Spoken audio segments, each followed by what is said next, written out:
Shalom. Saudara-saudari yang dikasihi Tuhan Yesus Kristus, perkenankanlah kami para pelayan jemaat menyampaikan kepada Bapak, Ibu, saudara dan saudari, damai sejahtera dari Tuhan Allah kita menyertai saudara. Kiranya pada minggu ini, Minggu Misericordis Domini hari ini membawa damai sukacita bagi kita semua. Akhirnya, marilah kita satukan hati dan jiwa kita saat teduh.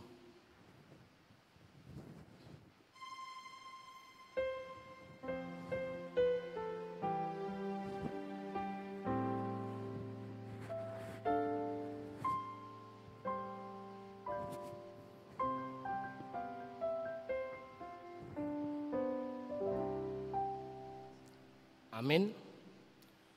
Kita angkat pujian, kita bernyanyi dari Kidung Jemaat nomor 10 ayat 1 sampai ayat 3.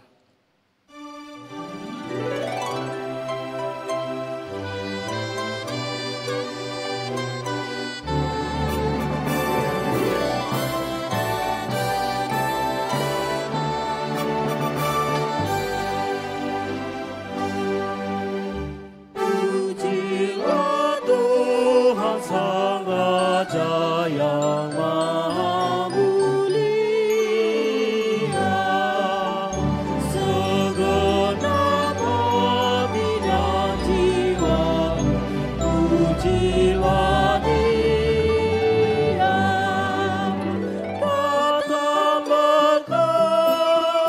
bila musikku bergerak, angkatlah puji.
Dan anaknya Tuhan Yesus Kristus dan Roh Kudus, Halik langit dan bumi. Amin. Bumi penuh dengan kasih setia Tuhan, oleh firman Tuhan langit telah dijadikan. Bersorak-sorailah hai orang-orang benar dalam Tuhan, sebab memuji-muji itu layak bagi orang-orang jujur. Haleluya. Haleluya. Haleluya. Haleluya.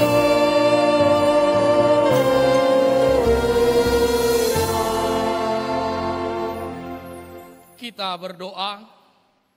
Ya Tuhan Allah Bapa yang Maha Pengasih, Engkau berfirman bahwa kami harus menderita dan mati bersama Tuhan Yesus Kristus, agar bersama Dia kami menerima kemuliaan. Ajarlah kami untuk melaksanakan kehendak-Mu, supaya kami senantiasa berdiri dalam iman dan pengharapan yang teguh akan kebangkitan dan kemuliaan yang Engkau janjikan kepada semua yang percaya kepadamu. Amin.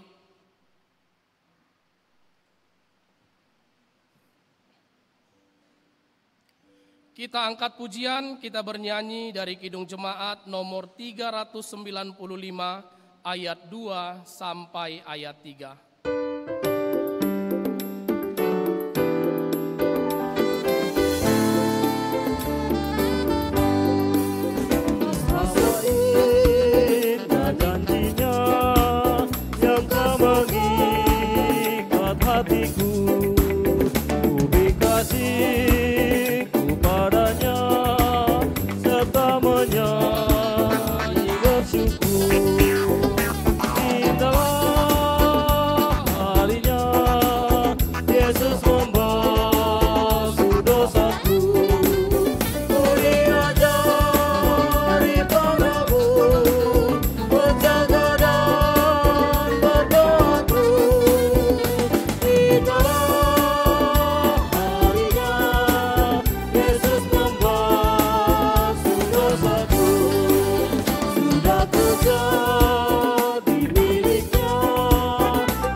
Marilah kita mendengar firman Tuhan sebagai pendahuluan khotbah pada Minggu Misericordias Domine hari ini yang tertulis di dalam 1 Yohanes 3 ayat 1 sampai ayat 7.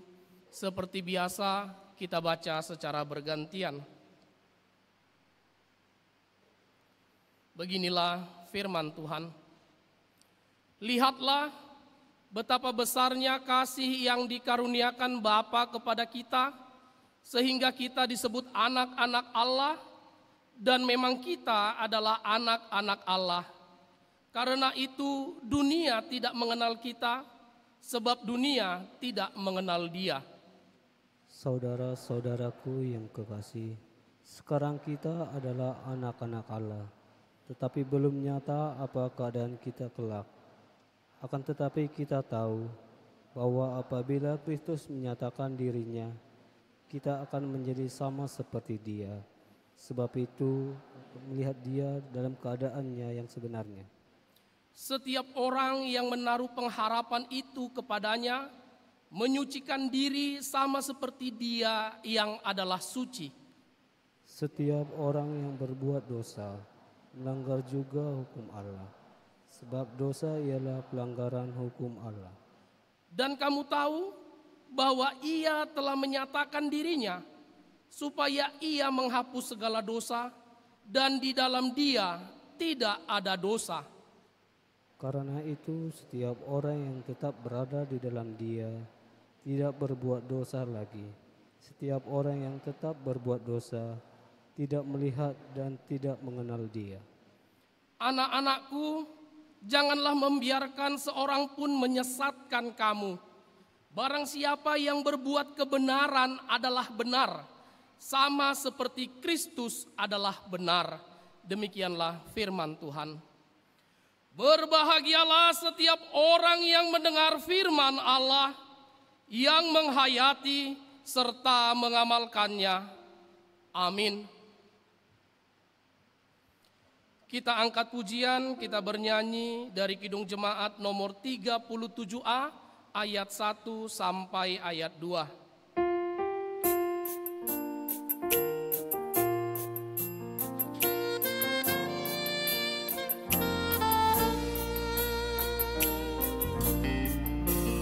Satu kanan yang teguh, ke tempatku berteduh,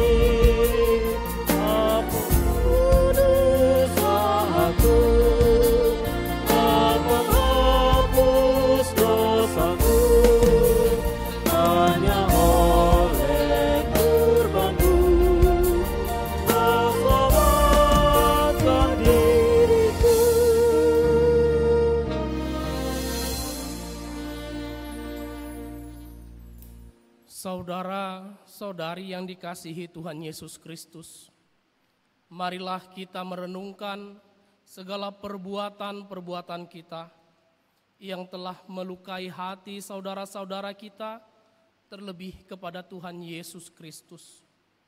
Untuk itu, dengan kerendahan hati, marilah kita mengaku dosa kita di hadapan Tuhan. Kita berdoa.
Ya Allah, Bapa kami yang di surga, Tuhan yang Maha Kuasa dan Pengasih, kami bersyukur kepadamu karena kasih setiamu kekal selama-lamanya.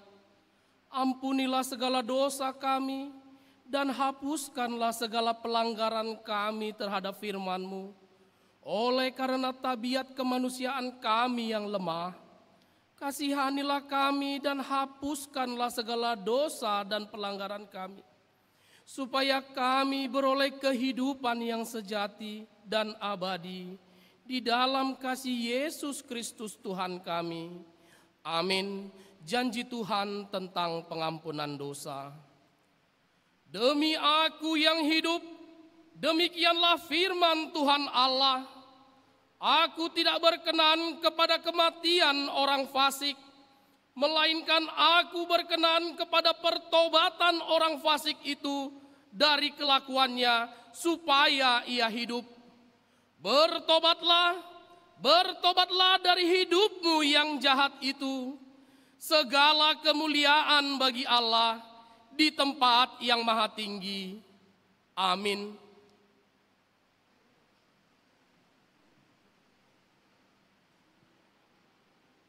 Kita angkat pujian, kita bernyanyi dari Kidung Jemaat nomor 370 ayat 1 sampai ayat 2.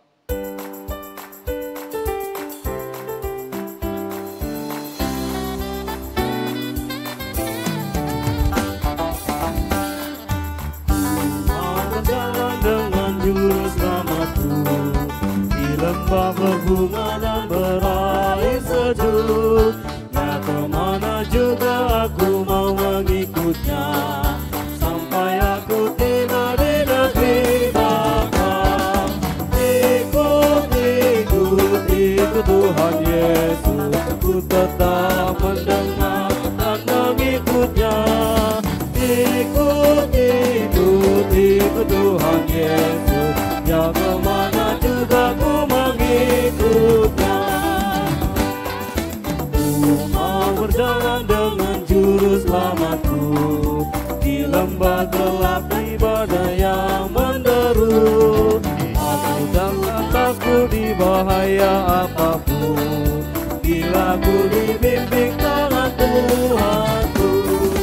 Ikut, ikut, ikut Tuhan Yesus, ku tetap mendengar dan mengikutnya. Ikut, ikut, ikut Tuhan Yesus, yang kemana juga ku mengikutnya.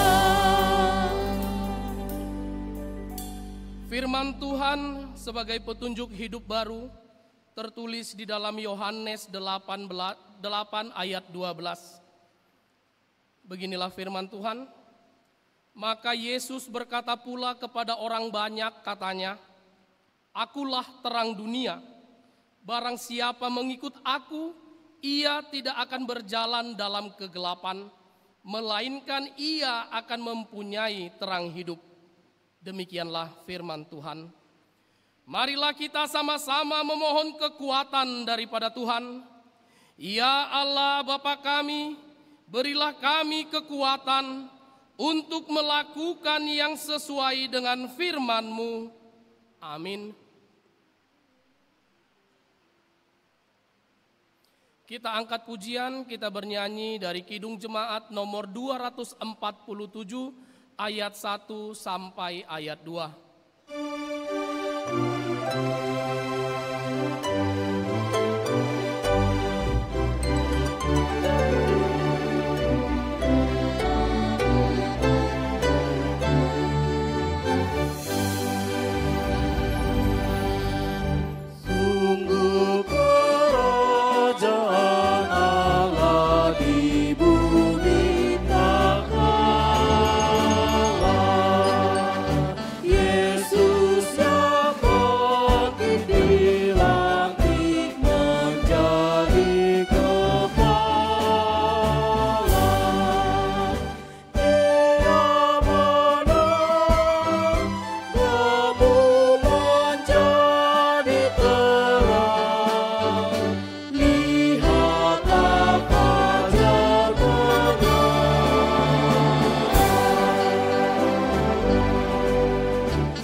Marilah kita bersaksi, mengikrarkan pengakuan iman kita bersama jemaat pada segala abad di seluruh dunia. Kita bersama-sama mengucapkannya. Aku percaya kepada Allah Bapa yang Maha Kuasa, Khalik langit dan bumi. Aku percaya kepada Yesus Kristus, Anaknya yang tunggal Tuhan kita, yang dikandung daripada Roh Kudus, lahir dari anak darah Maria, yang menderita di bawah pemerintahan Pontius Pilatus, disalibkan, mati dan dikuburkan, turun ke dalam kerajaan maut, pada hari yang ketiga bangkit pula dari antara orang mati, naik ke surga, duduk di sebelah kanan Allah Bapa yang Maha Kuasa, dan akan datang dari sana untuk menghakimi orang yang hidup dan yang mati. Aku percaya kepada Roh Kudus, gereja yang kudus dan am, persekutuan orang kudus, pengampunan dosa, kebangkitan daging, dan hidup yang kekal. Amin.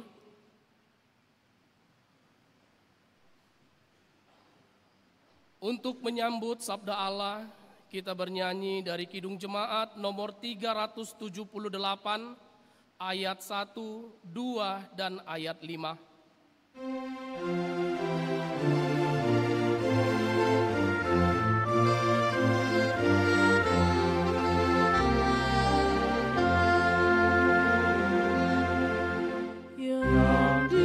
Diperbuat Allahku damai semuanya, rancangannya tetap teguh, ku bersama.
Kita bersatu di dalam doa. Damai sejahtera dari Allah Bapa yang melampaui segala akal dan pikiran, itulah yang menyertai hati dan pikiranmu di dalam Kristus Yesus Tuhan kita. Amin. Sebelum kita mendengarkan firman Tuhan, kepada Amang Penatua, bolehkah diantar dulu agendanya sama saya? Karena agenda yang bahasa Indonesia tidak ada di sini.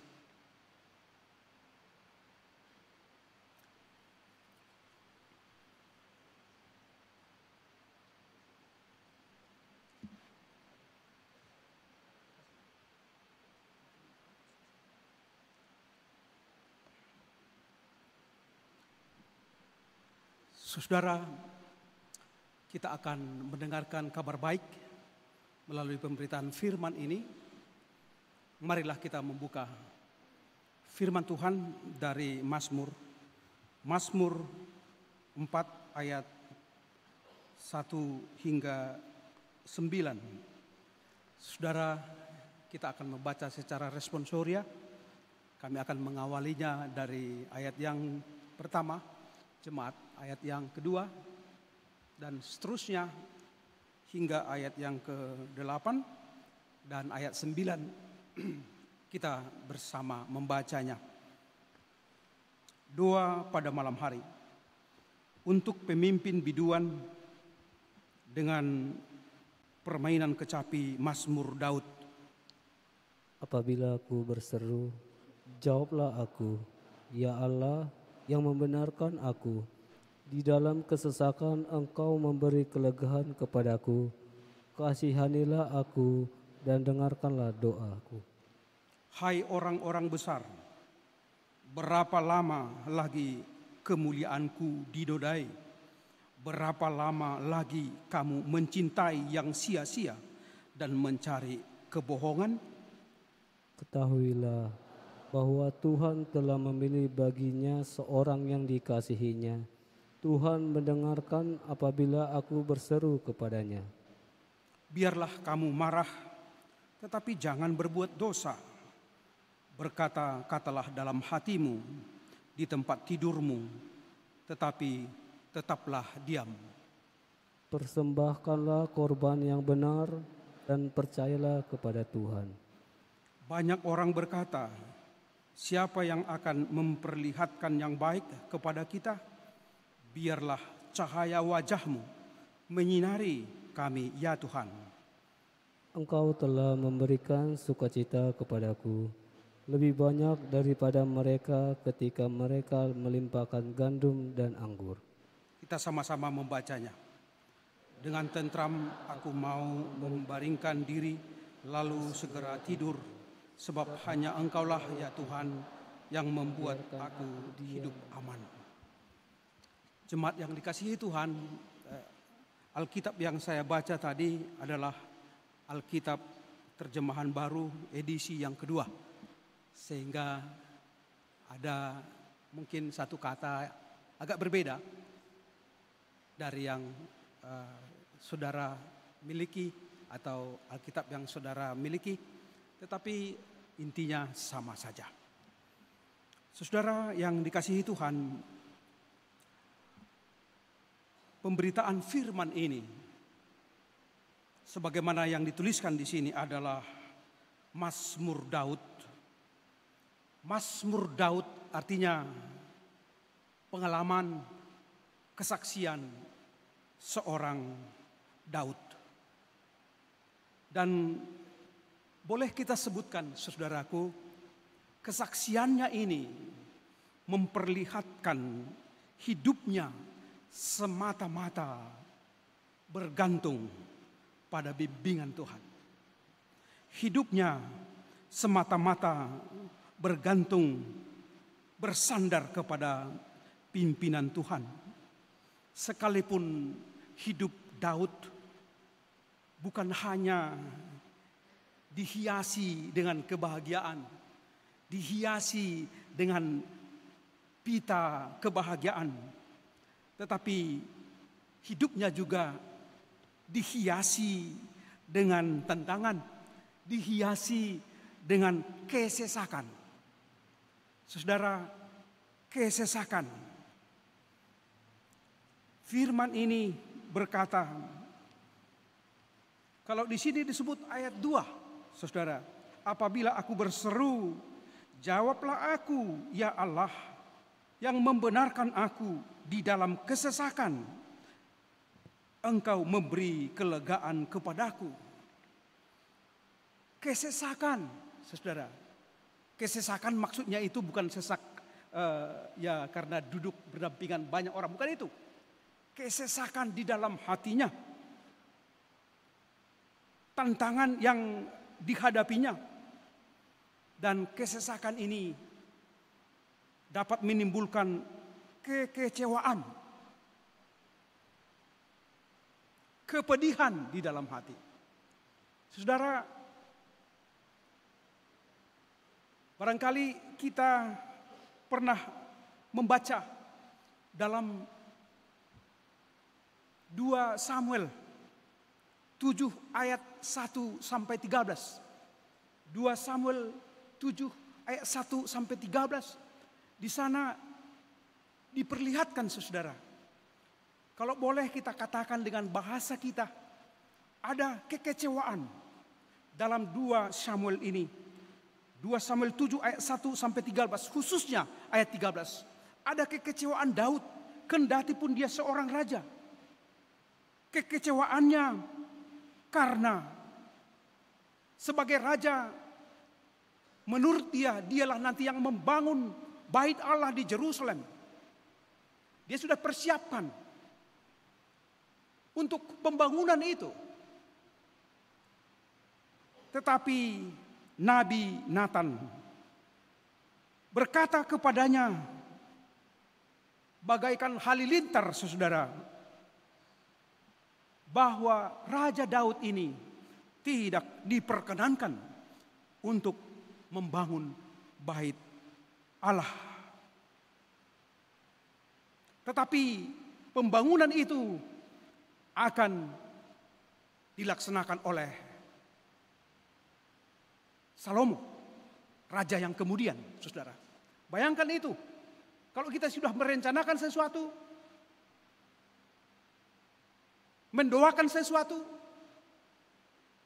tetapi ternyata tidak jadi. Bisa kecewa. Kalau boleh saya katakan, saudara, dalam dunia pertunangan, bisa saja kita sudah bisa membangun, membina hubungan yang satu dengan yang lain, temannya. Tetapi kalau Tuhan berkata tidak, banyak saja, saudara-saudara, cara sehingga hubungan itu, pertunangan itu bisa berhenti. Karena Tuhan tidak mengizinkan itu. Satu sisi kita kecewa karena sudah membina hubungan sedemikian lama. Barangkali uang juga sudah banyak habis, waktu sudah banyak habis. Tapi bisa saja kalau Tuhan tidak mengizinkan, ada cara-cara yang Tuhan perlihatkan sehingga hubungan itu tidak terjadi sampai ke mahligai perkawinan. Saudara, kecewa bisa terjadi di dalam hidup kita. Demikian juga dalam pemberitaan firman ini. Tadi sudah muncul kata yang disampaikan di sini, yaitu kesesakan. Kesesakan.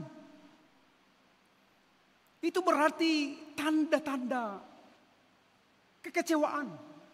Bayangkan, saudara, kalau kita sesak, bernapas sesak, ada kesulitan, karena kesulitan itu kita sesak. Bisa saja dengan situasi itu mendatangkan penderitaan yang lebih dalam, penderitaan yang lebih menyakitkan. Saudara, kesesakan ini memang tidak disebutkan, saudara. Kesesakan ini tidak disebutkan apa jenisnya, apa penyebabnya. Tetapi kalau kita membaca ayat berikutnya, saudara, ayat 3.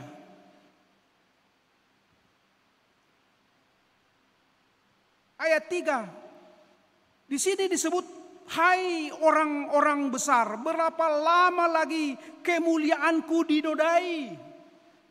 Artinya Daud pemazmur di sini mengalami bukan hanya soal kesesakan, tetapi dinodai, kemuliaannya dinodai. Berapa lama lagi kemuliaanku dinodai? Berapa lama lagi kamu mencintai yang sia-sia dan mencari kebohongan? Saudara, saya kira kita yang hadir di sini pun, kalau sudah sampai kita dinodai orang lain, pasti sakitnya bukan hanya seperti ungkapan itu. Sakitnya di sini, di sini. Bukan hanya di sini sakitnya, saudara. Kalau kita dinodai,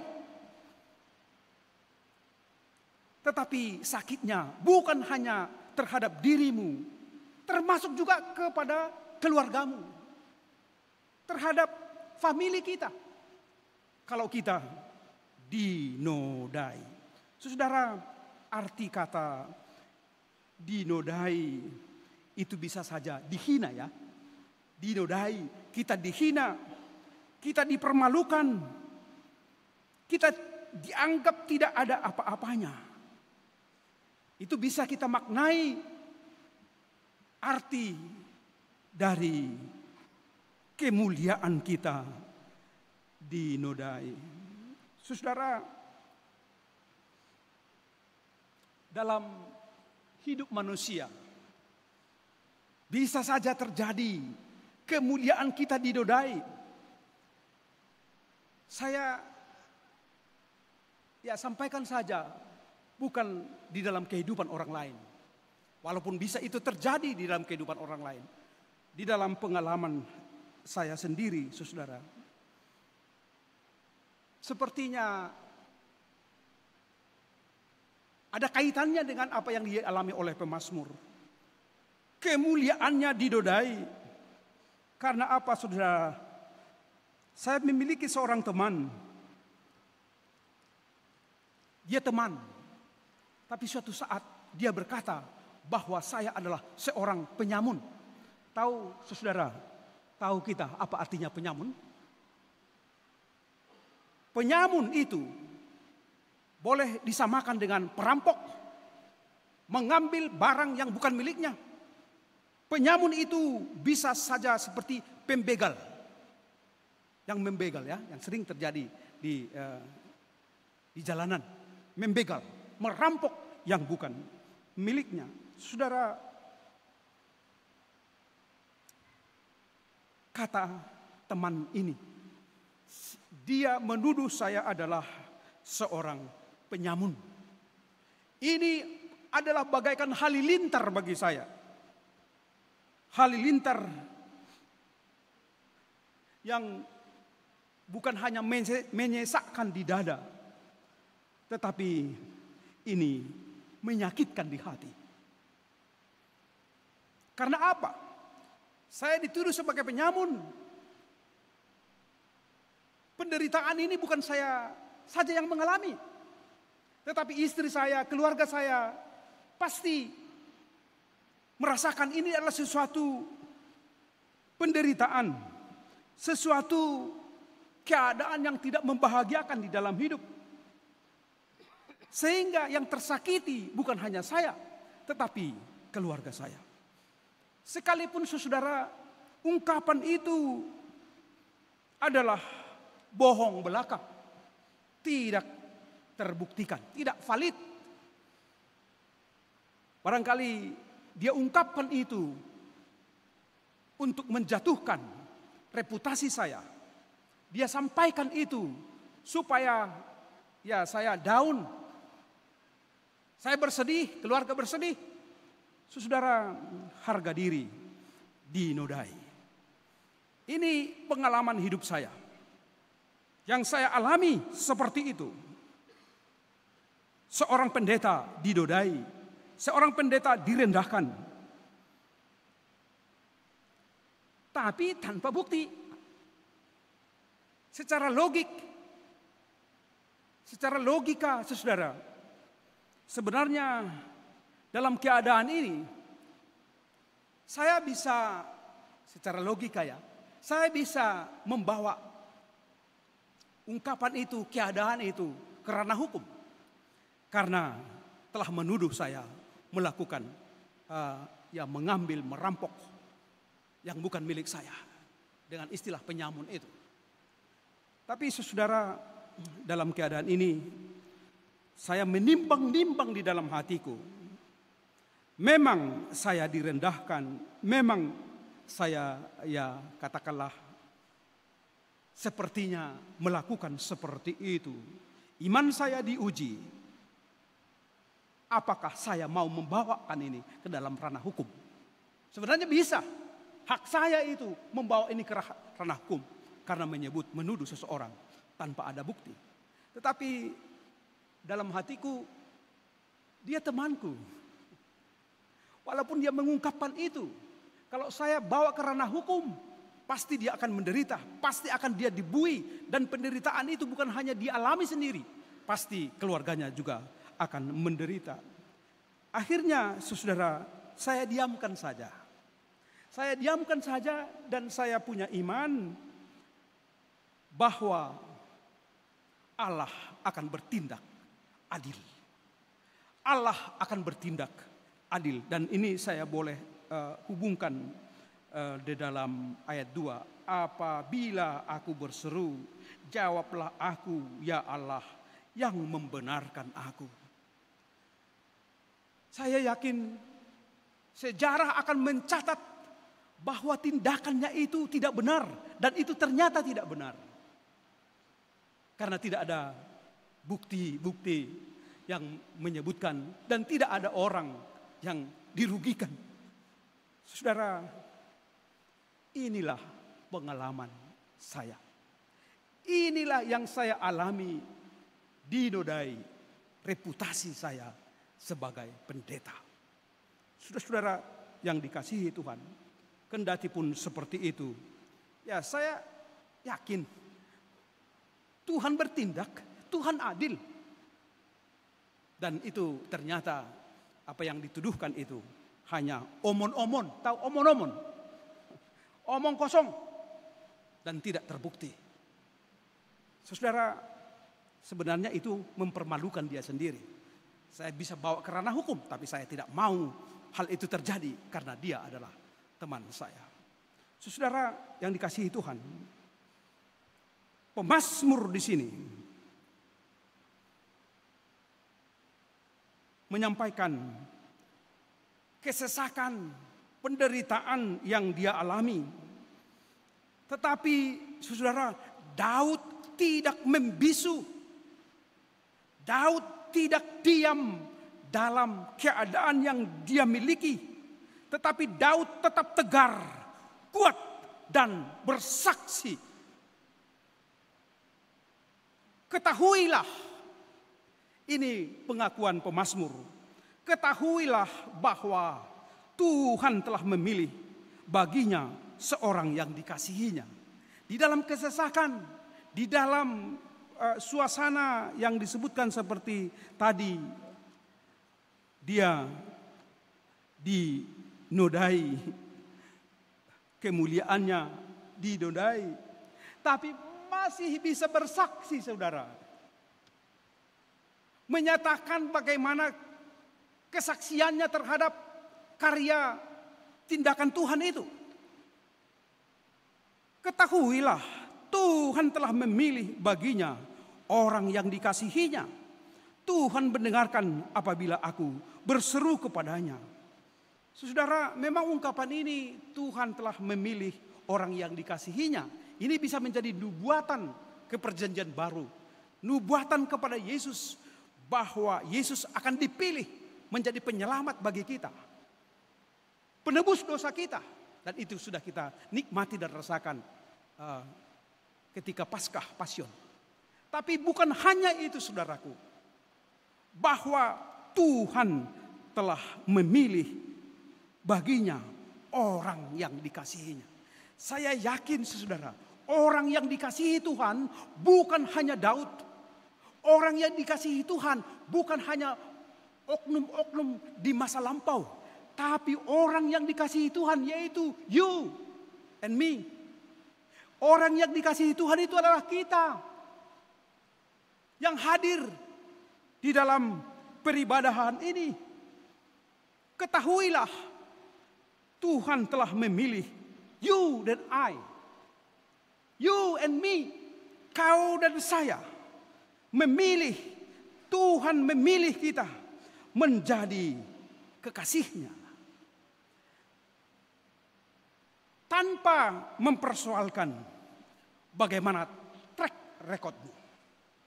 Dan ini adalah sesuatu yang amazing.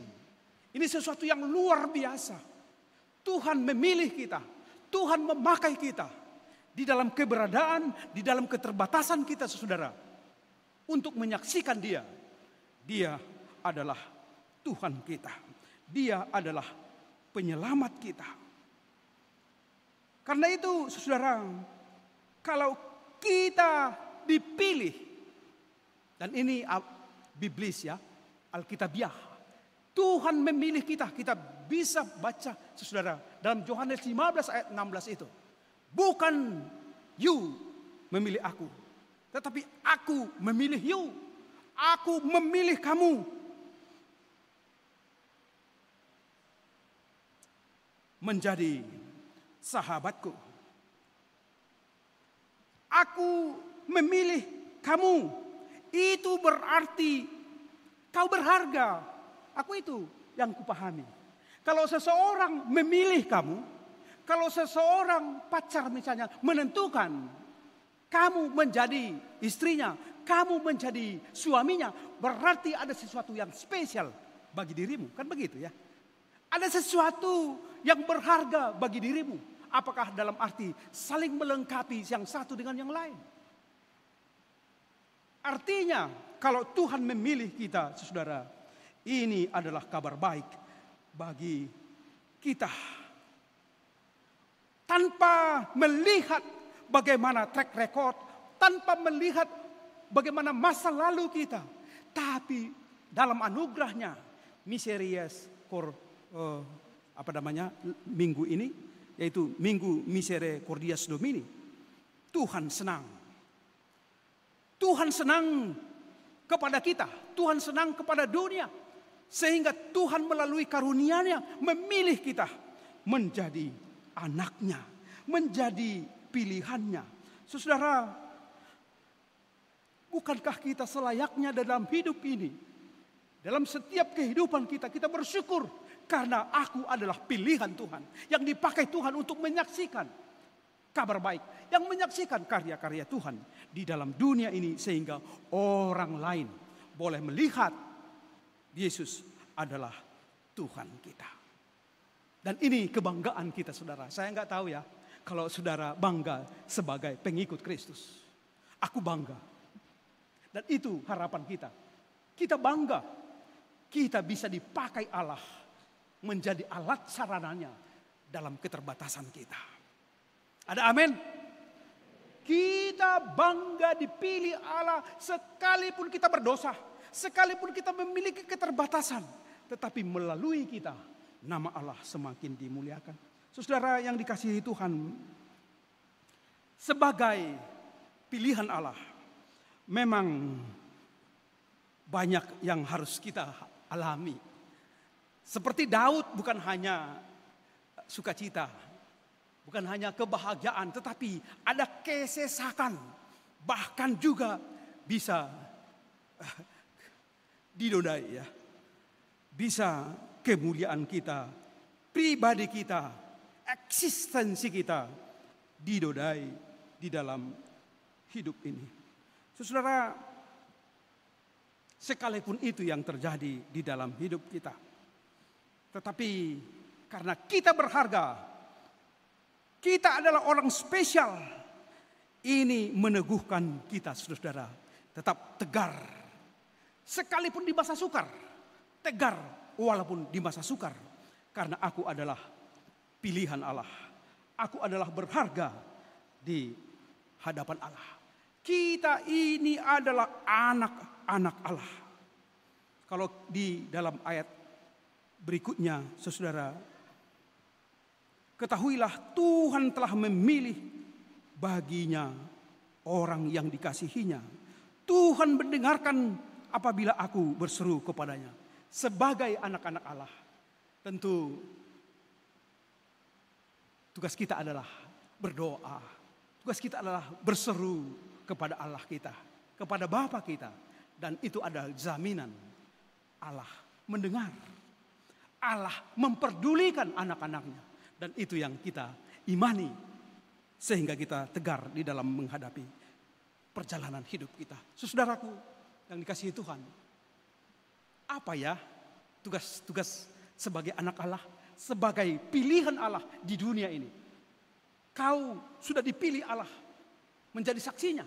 Apa kira-kira yang boleh kita renungkan melalui pemberitaan firman ini? Saudara, 1 ayat 5. Mari kita baca secara bersama-sama. Sekalipun saudaraku yang di belakang, mari baca itu ayat 5. 1 go. Biarlah kamu marah, tetapi jangan berbuat dosa.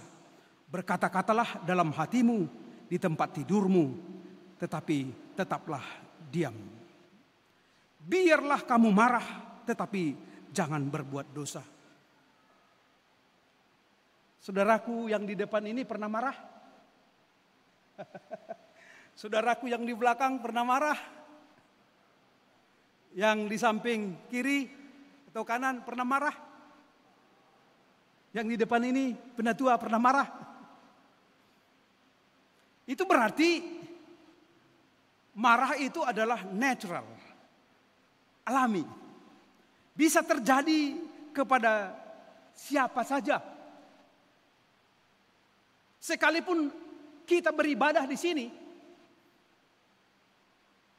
sebanyak yang hadir ini, kita keluar dari gereja ini, bisa saja nanti di jalanan kita tiba-tiba marah. Berhadapan dengan orang lain. Ya mungkin di lalu lintas. Kita marah, kita emosi. Saya pernah naik mobil teman dan saya di belakang duduk. Tiba-tiba supir yang membawa saya ini, wah, karena tiba-tiba ada sepeda motor lewat di depannya, hampir tabrakan. Wah, kata-kata yang muncul adalah kata-kata marah. Bahkan kata-kata yang tidak enak didengar. Kurang ajar kau katanya. Gak lihat, matamu tidak melihat. Oh begitu ya pikirku. Artinya saudara, marah bisa terjadi kepada siapapun. Yesus juga marah ketika di rumah ibadah terjadi penyalahgunaan. Terjadi ketidakadilan. Sehingga Yesus marah dengan menjungkir balikkan meja-meja penukar uang ketika itu. Saudara, marah adalah sesuatu yang alami yang bisa terjadi kepada siapa saja. Tetapi selaku identitas kita sebagai anak-anak Allah, walaupun kamu marah, walaupun saya marah, jangan marah. Ini yang disebutkan, jangan berbuat dosa. Biarlah kamu marah tetapi jangan berbuat dosa. Di dalam Efesus 4 ayat 26, 27 lebih lengkap disebutkan di sana saudara. Apabila kamu menjadi marah, janganlah berbuat dosa dan janganlah matahari terbenam. Apa artinya matahari terbenam? Sampai matahari terbenam, amarahnya, marahnya tetap ada. Sebelum padam marahmu, janganlah beri kesempatan kepada iblis. Nah, boleh marah, tapi jangan membuka peluang untuk iblis bekerja di dalam dirimu. Apa pesannya ungkapan ini? Kalau kita marah tetapi jangan berbuat dosa. Apa pesannya itu bagiku, bagimu, bagi kita saudara? Tentu pesannya adalah sekalipun kita marah, jangan marah. Sibolison, tahu? Sibolison, iblis, keinginan iblis yang terjadi. Bahkan kalau kita marah, janganlah terus menerus. Saya boleh pahami secara sederhana, kalaupun marah itu temporary, jangan permanently, jangan terus menerus. Kalau di sini disebutkan, dan janganlah matahari terbenam sebelum padam amarahmu. Saudara yang dikasihi Tuhan, saya pernah marah. Maaf ya, saya katakan saja apa yang terjadi di dalam diriku. Saya sebagai pendeta, suatu saat di rumah, aku bilang sama istri, karena kami hanya berdua di rumah. Anak saya sudah di Jakarta, di Tanjung Pinang, sudah jauh, hanya kami berdua. Baru satu ketika saudara, aku bilang sama ibu ini, Mak, kita potong ayam kita ya. Kita potong ayam kita hari ini karena ada Pasion Jumat Agung. Ketika itu minggu yang lalu sebelumnya, katanya gak usah, repot kali, udahlah besok aja. Tapi saya rindu itu supaya dilakukan. Ya kalau mama tidak mau, oke, aku aja melakukan. Tapi ternyata kalau hanya suami yang melakukan, nggak beres. Nggak beres itu. Kalau hanya suami melakukan. Dan akhirnya saya merenung sendiri, oh ya udahlah. Kalau mama nggak mau, ya udah. Besoknya saudara, mungkin dia sudah lempang waktunya, dia potong sendiri tanpa dia bilang. Dia potong sendiri. Dan saya tahu, saya bangun, oh dia motong ayam rupanya, ibu ini motong ayam. Dan aku bilang, dalam hati ya, enggak aku bilang langsung sama dia, kalaupun mama memotong ayam, saya tidak akan mau makan itu. Karena aku bilang kan kemarin ya kita motong ayam. Enggak mau aku makan itu. Ya udahlah, dia lakukan saja, memotong ayam sendiri, memasak sendiri, meramu sendiri. Saudara, ya termasuk dia adalah, saya akui dia pintar masak. Enak sebenarnya masakannya. Tetapi ketika itu saya sudah berjanji dalam hati, saya tidak mau makan itu. Tetapi ketika sudah dihidangkan, saudara, dia enggak katakan lagi, ayo Pak makan. Enggak gitu lagi, karena mungkin suasana enggak bagus. Dia katakan, ya udah makan sendiri. Terus di dalam hatiku bergejolak, apakah aku makan juga makanan yang dia masak ini atau tidak? Atau aku keluar saja, saya bisa saja keluar makan. Lebih enak barangkali.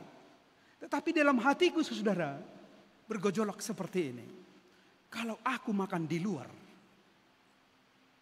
konflik semakin lama terjadi, semakin lama berlangsung. Mungkin ya nggak cakapan lah karena situasi tadi. Dan akhirnya saya memutuskan daripada komunikasi kami beku. Komunikasi beku artinya itu nggak ada komunikasi. Kalau saya tidak makan itu, pasti dia juga merasa tidak dihargai. Pasti dia akan merasa, ya udah, mana mungkin dia habiskan itu sendiri, kan gitu. Pasti dia merasa kecewa.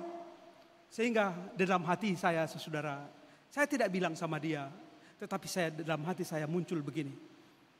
Kalau saya tidak makan makanan ayam dia yang sudah masak itu,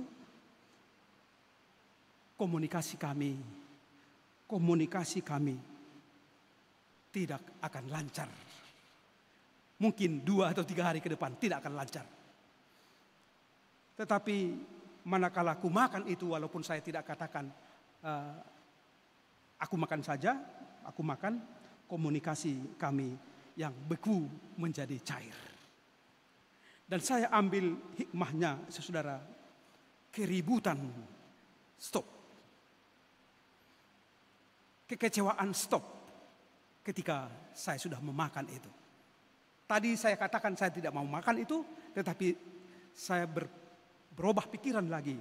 Daripada komunikasi tidak baik, lebih baguslah saya makan. Saudara, saya sampaikan itu kesaksian di dalam keluarga saya. Ini menunjukkan walaupun ada konflik di tengah-tengah keluarga, jangan seperti yang disampaikan di sini. Jangan sampai matahari terbenam sebelum padam amarahmu. Artinya konflik itu tidak berkelanjutan kalau kita mau menyadari dan juga kita mau mengampuni. Mungkin saya juga terlalu ego, ya harus sekarang. Mungkin dia juga mengatakan aku sibuk, lebih bagus besok. Dan saya melihat itu sesuatu yang bisa terjadi juga di dalam kehidupan kita, saudara. Tetapi apa yang mau saya katakan, saudara? Jangan biarkan berlarut-larut dendammu, kebencianmu kepada teman-teman kita. Jangan biarkan berlarut-larut. Bahkan ada sampai mengatakan, oke, sampai di liang kubur. Saya nggak mau berbaikan dengan dia. Itu bukanlah tanda-tanda anak-anak Allah.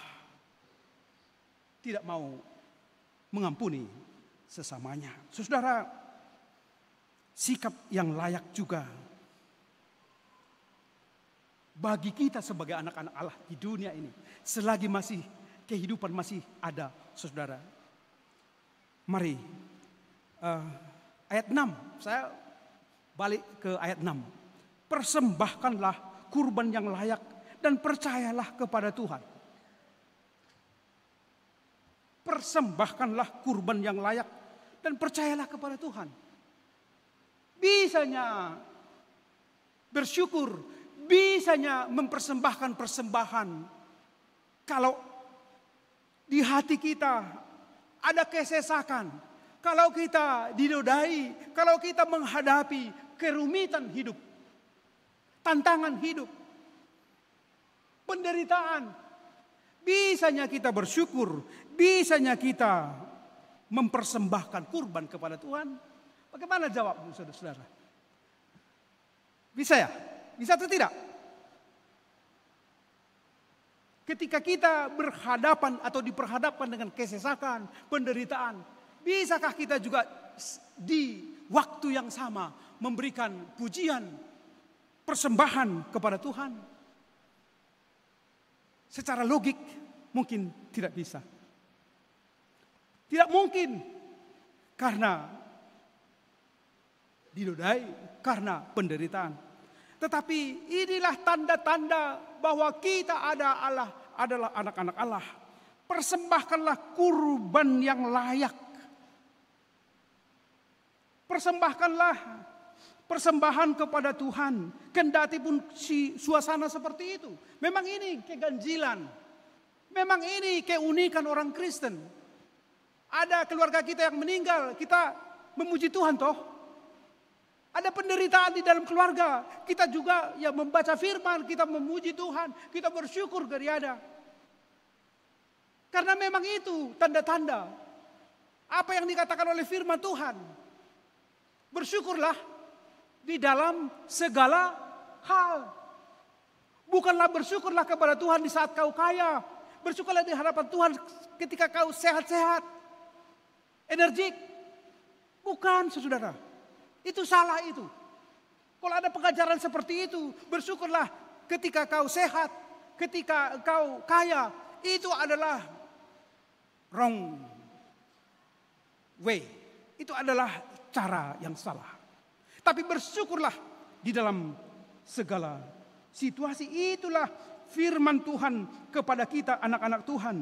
Kan disebutkan seperti itu dalam 1 Tesalonik 5 ayat 18 itu. Bersyukurlah kepada Tuhan di dalam segala situasi, di dalam segala keadaan, karena itulah kehendak Allah di dalam Yesus bagi kamu. Ingat saudara, Ayub, anaknya, putri-putrinya korban seketika, lenyap seketika, harta-hartanya lenyap seketika.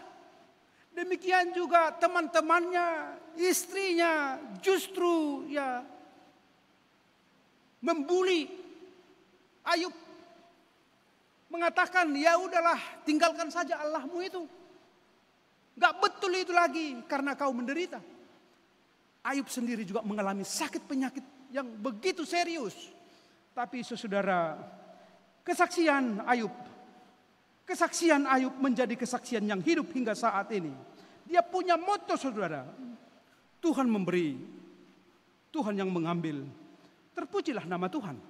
Itu berarti dia mampu bersyukur, dia mampu memuji Tuhan, dia mampu bersekutu kepada Tuhan sekalipun mengalami derita yang beruntun di dalam hidupnya. Demikianlah juga tanda-tanda kita sebagai anak-anak Allah, bersyukurlah di dalam segala hal. Walaupun mungkin silih berganti tantangan, beruntun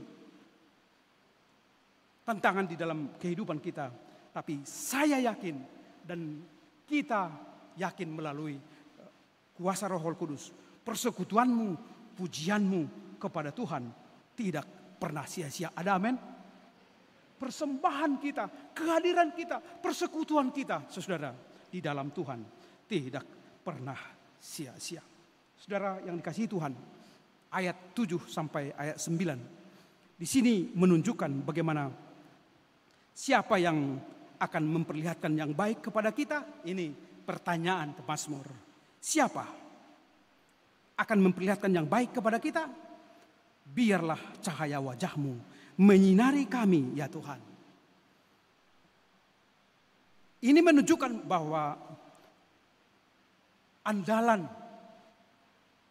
pengharapan yang disaksikan oleh pemazmur ini, yaitu hanya di dalam Tuhan. Di dalam Tuhan, Tuhan menyinari.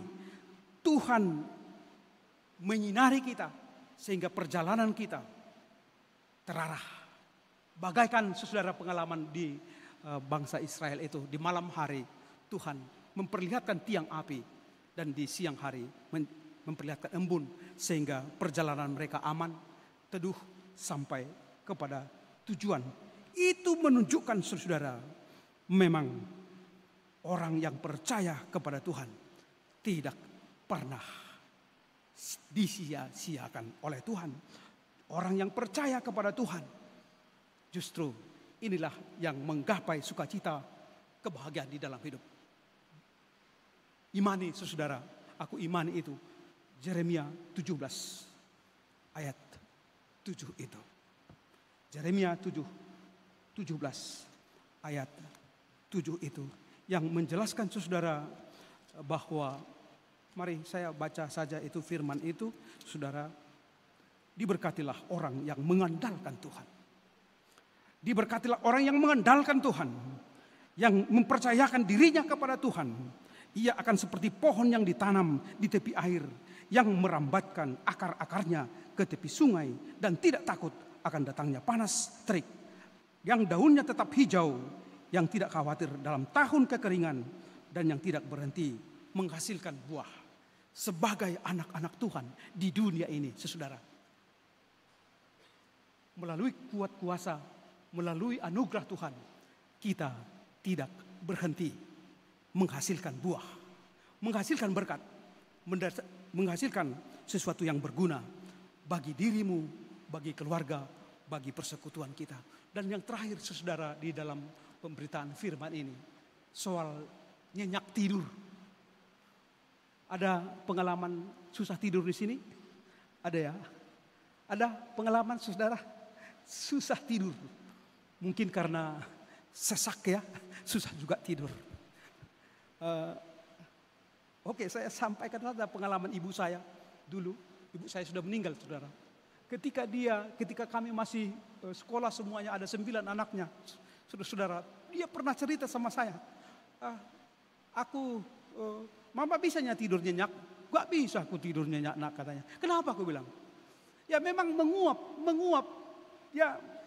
ya. Sepertinya mau tidur, tapi tidak tidur. Kenapa, mak, aku bilang? Ya, saya tidak bisa tidur karena memikirkan yang tidak ada, katanya. Memikirkan yang tidak ada maksudnya dia berpikir bagaimanalah kuliah anakku ini, bagaimanalah kuliah anakku yang lain itu, sehingga dia berpikir sehingga tidak tidur, tidak bisa tidur walaupun menguap, saudara, memikirkan yang tidak ada sehingga dia tidak bisa tidur. Tetapi melalui pemberitaan firman Tuhan ini sungguh menjadi luar biasa, saudara. Kalau di sini disebutkan ayat 8, tetapi engkau telah memberi sukacita dalam hatiku, melebihi sukacita ketika mereka kelimpahan gandum dan anggur. Melampaui gandum dan anggur, saudara. Perbuatan Tuhan, pekerjaan Tuhan di dalam hidup kita. Dengan tentram aku mau membaringkan diri, lalu segera tertidur. Membaringkan diri di dalam Tuhan. Itu artinya anugerah Tuhan bisa nampak juga di dalam tidur kita. Tidur itu adalah anugerah Tuhan. Saya bersyukur ya, kalau sudah saya capek begini, melayani, mengajar di STT Abdi Sabda, melayani jemaat, dan kalau saya sudah bobo atau tergeletak begitu, aspere, tahu Bapak Ibu, aspere, asal peak reges, dan saya syukuri itu adalah anugerah Tuhan. Karena itu, mari saudara, rahasia kita bisa nyenyak tidur adalah anugerah Tuhan, adalah pemberian Tuhan.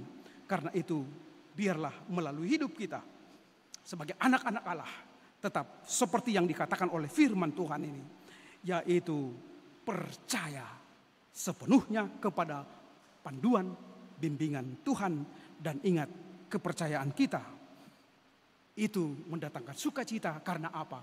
Wajah Tuhan, berkat Tuhan nyata di dalam kehidupan kita. Kita bersyukur kita tidak berjauhan dengan Tuhan. Kita bersyukur Tuhan ada dekat kita, Immanuel. Itu yang kita sampaikan, dan itu mendatangkan sukacita bagi kita. Karena itu saudara, marilah, biarlah cahaya Tuhan itu, berkat Tuhan itu menaungi kita kemanapun kita melangkah, bagaimanapun kehidupan kita. Kalau Tuhan, wajah Tuhan di tengah-tengah kita, itu menjadi sukacita yang luar biasa bagi kita. Kendati pun aku lelah, you lelah, mari datanglah kepadaku, kata Yesus, kamu semua yang letih dan lesu dan berbeban berat, aku memberikan engkau kelegaan, istirahat yang baik. Itulah sukacita dan itulah syukur kita kepada Tuhan. Tuhan menyinari kita dengan wajahnya kemanapun kita melangkah. Kita berdoa. Tuhan, Engkau melihat kami anak-anak-Mu. Kadang Tuhan di dalam kehidupan kami diperhadapkan dengan kesesakan. Bahkan kadang Tuhan, karena kekristenan kami ternodai, kami disepelekan, bahkan kami diperlakukan tidak seperti yang lain. Tetapi kendati pun seperti itu Tuhan, melalui kuat kuasa-Mu, melalui kemampuan Tuhan yang dapat bekerja di dalam hidup kami, sekalipun kami mengalami kesukaran, tapi kami tetap tegar. Sekalipun kami mengalami kesukaran, tapi kami tegar karena Tuhan Yesus. Terima kasih Tuhan, melalui pemberitaan firman ini Engkau mengingatkan kami supaya kami tetap meyakini Engkau sepenuhnya. Di dalam dunia ini banyak godaan, banyak cobaan, banyak juga godaan kami supaya kami berpengharapan kepada yang lain, kepada ilah lain, bahkan berpengharapan kepada kecanggihan zaman di dunia ini. Tetapi Tuhan, kami bersyukur melalui pemberitaan firman ini, kami semakin dipimpin, diarahkan, supaya kami hanya mempercayai kepada Tuhan yang tidak terbatas itu. Tuhan yang luar biasa itu. Percayalah kepada Tuhan, hidupmu tidak akan dikecewakan, dan bahkan hidupmu memiliki jaminan kehidupan yang kekal. Bagimulah Tuhan kemuliaan, hormat melalui kehidupan kami. Tuhan, izinkan kami Tuhan mau berdoa kepada anggota jemaat-Mu. Khususnya Tuhan, ada anak-anak Tuhan yang rindu memasuki mahligai rumah tangga, rindu menerima berkat pernikahan, yaitu Albert Osma Perlindungan Simanu Khalid dengan tunangannya Tuhan Arta Uli Simamora. Mari Tuhan, Engkau mempersatukan mereka dengan kasih sayang, mempersatukan mereka bukan melihat kelebihan seseorang, tetapi hendak memperlihatkan kasih sayang satu dengan yang lain untuk saling melengkapi, menjadi keluarga teladan, menjadi keluarga yang bersaksi bahwa Tuhan adalah yang mempersatukan mereka, dan Tuhan tetap menjaga cinta mereka untuk selama-lamanya. Berkati acara, rencana, dan juga pesta perayaan yang akan berlangsung Tuhan. Kemudian kami juga mau berdoa Tuhan, ada anggota jemaat-Mu yang telah meninggal dunia pada 13 April kemarin. Telah meninggal dunia Bapak Situa S. Saragi, tutup usia 79 tahun. Tuhan, pastilah bersedih keluarga yang ditinggalkan. Jemaat-Mu juga berduka, sedih. Tetapi kami meyakini, kepercayaan kami bahwa orang yang percaya kepada Tuhan, orang yang meyakini Tuhan, kematiannya adalah berharga. Kematian orang percaya adalah berharga karena ada kehidupan yang kekal. Terima kasih Tuhan, dengan keyakinan ini kami semuanya jemaat-Mu, kami semuanya yang hadir di sini Tuhan, boleh melihat dan dimotivasi untuk selalu percaya sepenuhnya kepada Tuhan. Kalaupun kami kadang-kala marah Tuhan, tapi janganlah sampai berbuat dosa. Terima kasih Tuhan, inilah doa kami. Berkati kami, biarlah cahaya-Mu menerangi perjalanan kami. Di dalam Kristus kami berdoa. Amin.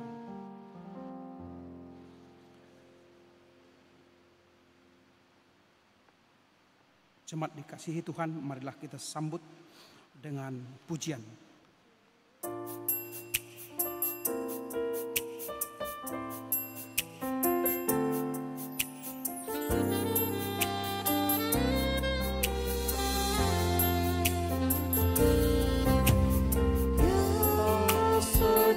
Ku pandang Yesus, ku tinggalkan dosaku. Pada Dia ku tertahu, Dia juru selamatku. Bagi Yesus semua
Saatnya saudara kita akan memberi ucapan syukur korban persembahan kita.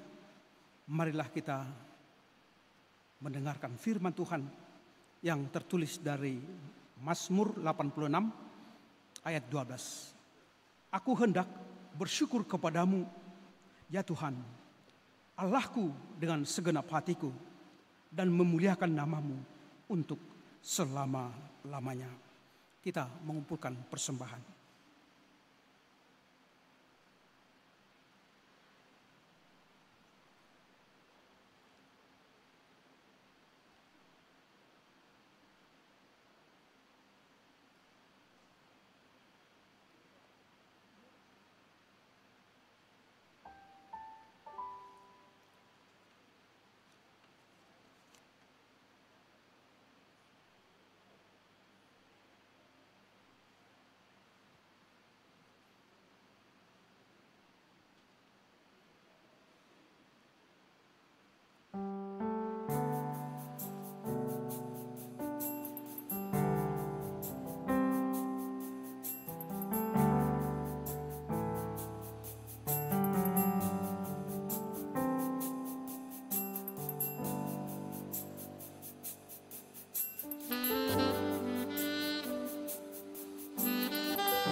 bangkit berdiri.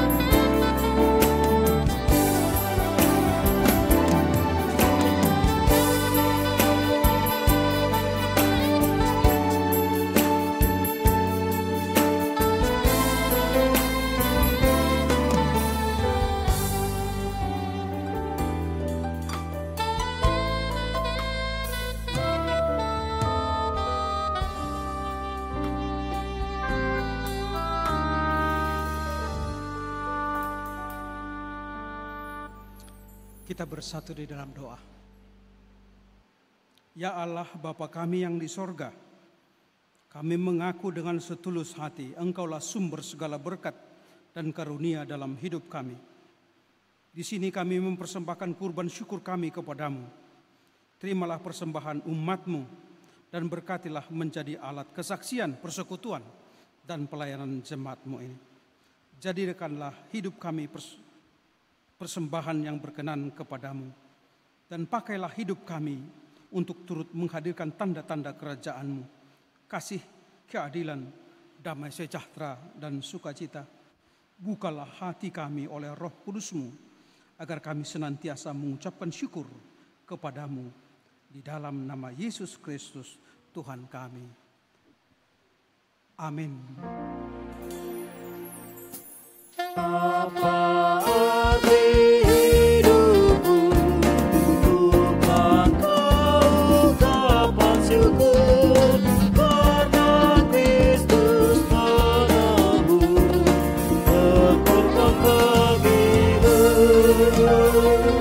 Dalam susah pun senang, dalam segala hal, aku bermasmur dan berucap syukur, itu kehendak-Nya. Bapa kami yang di sorga, dikuduskanlah namamu. Datanglah kerajaan-Mu, jadilah kehendak-Mu di bumi seperti di sorga.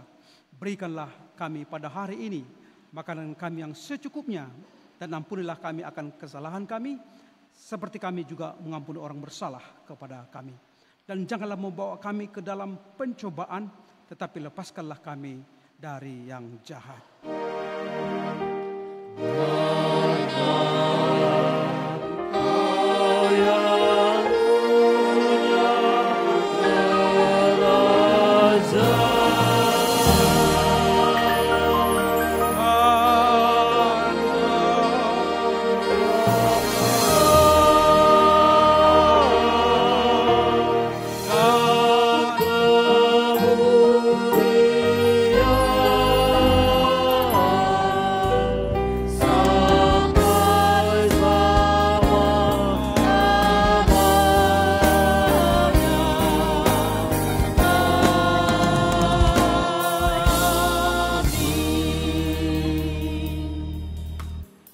Jemaat yang dikasihi Tuhan, pulanglah dengan damai sejahtera dan terimalah berkat dari Tuhan kita.